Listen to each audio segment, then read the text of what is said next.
ニコン Z5-2 忘れちゃいけない初期設定の変更5点。はい、皆さんこんにちは、ながチャンネルです。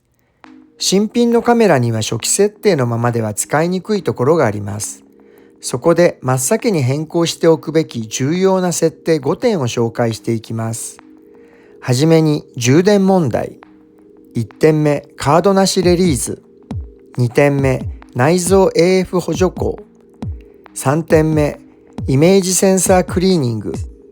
4点目、ガイドラインの表示。5点目、動画のハイレゾズーム。それでは、Let's get started!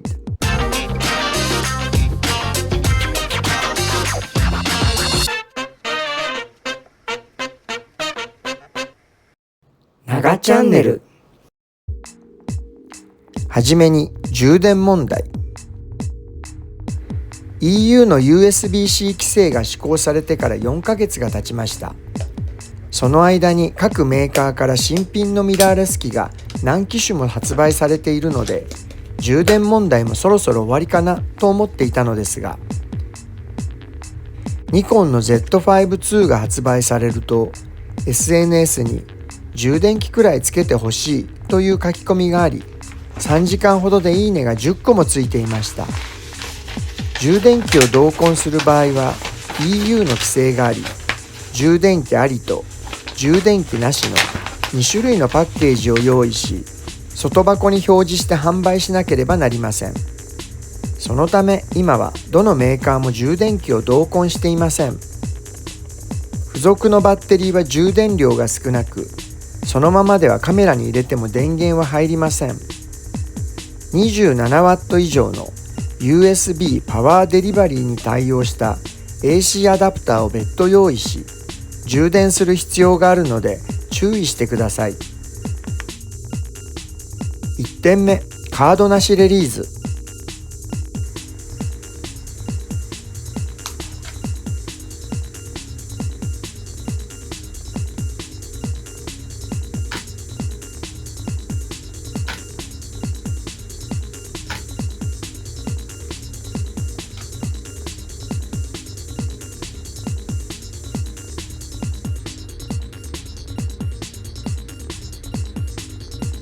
何枚か撮影し、ピントチェックもした画像が電源を切ったら消えてしまっていた。初期設定のままではこんなことが起こります。赤色の表示が出ていますが、何枚か撮っても再生できてしまうので気づくのが遅れます。デフォルトではカードなし時レリーズが OK、レリーズ許可になっているからです。ここはロック、レリース禁止にしておきましょう。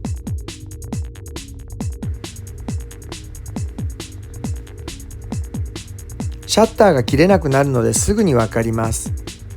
万が一起こるかもしれない取り返しのつかない重大なミスが防げます。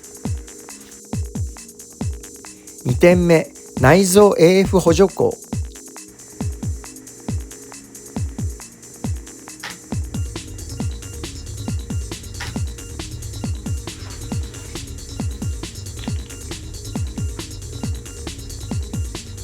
これは暗くて AF が合わせにくいときにカメラが自動で緑色の内蔵 AF 補助口を照射する機能です。デフォルトではオンなので、ストロボ撮影が禁止されている水族館や博物館でストロボをオフにしていても緑色のかなり明るい光を照射してしまいます。この機能はオフにしておく方がいいです。カスタムメニューのフォーカスA11 内蔵 AF 補助口の照射設定をオフにします。この設定をオフにしてもレリーズモードをタイマーにするとカウントダウンの合図として緑色の光が点滅するので注意が必要です。シャッターボタンを押した時のわずかなブレを防止するためならば、タイマー撮影ではなく D5 露出ディレイモードを使いましょう。カスタムメニューの撮影記録表示 D5 露出ディレイモードで秒数を設定します。これでシャッターが切れるタイミングを遅らせることができます。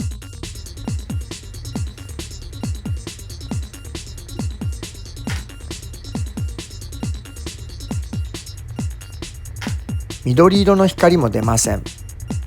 撮影後はすぐに露出ディレイモードをオフに戻しましょう。忘れると次の撮影でタイミングがずれて撮り損ねてしまいます。ながチャンネル。3点目、イメージセンサークリーニング。ミラーレス機はセンサーにホコリがつきやすいと言われます。Z5-2 はクリーニング機構がついているのですが、初期設定ではオフになっています。セットアップメニューからイメージセンサークリーニングを選び、電源スイッチに連動を電源オフで実行に設定します。これで電源をオフにするたびにイメージセンサークリーニングが実行されます。音や振動はしないので実行を実感することはできません。4点目、ガイドラインの表示。初期設定では表示されていないガイドラインや水準器がうまく表示できないという声もよく聞きます。まずは表示させたいものの種類を選びます。カスタムメニューの撮影記録表示。ガイドラインの種類は D16 ガイドラインの種類で 3×3 や4×4 の格子線を選ぶことができます。水準器の種類は D17 水準器の種類で選んでください。ここで種類を選んだだけではファインダーや背面液晶モニターには表示されません。表示させるには D19 撮影画面カスタマイズ画像モニターと D20 撮影画面カスタマイズファインダーで設定する必要があります。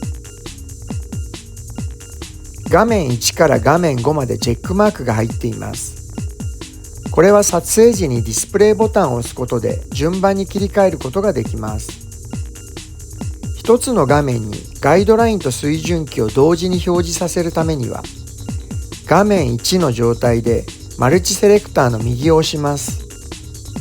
右側、縦に8つの表示項目が並んでいるので、上から4番目の水準器と6番目のガイドラインで OK ボタンを押してチェックマークを入れます。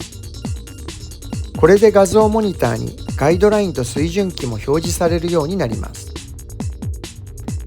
D20 撮影画面カスタマイズファインダーは画面1から画面4まであります。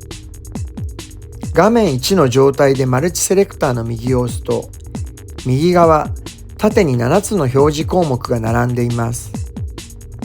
3番目の水準器と5番目のガイドラインにチェックマークを入れます。これでファインダーにもガイドラインと水準器が表示されるようになります。5点目、動画のハイレゾズーム。動画撮影だけに使える機能で、デフォルトではグレーアウトしていて変更もできないのがハイレゾズームです。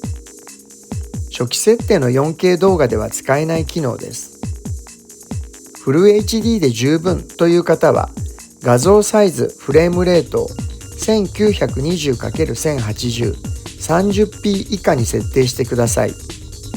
これでハイレゾズームをオンにすることができます。ハイレゾズームはマルチセレクターの右を押すことで画質の劣化なく2倍までズームできます。2450mm のキットズームレンズだと 50mm までズームアップしてからさらにハイレゾズームを使うことで焦点距離を 100mm まで伸ばすことができます。まるで 24-100mm のズームレンズを使用しているような感じになります。フル HD の動画撮影で焦点距離を伸ばしたい人に最適の機能になります。ご自身にとって必要な初期設定を行って Z5-2 での撮影をお楽しみください。次の動画までぜひチャンネル登録をしてお待ちください。ご視聴ありがとうございました。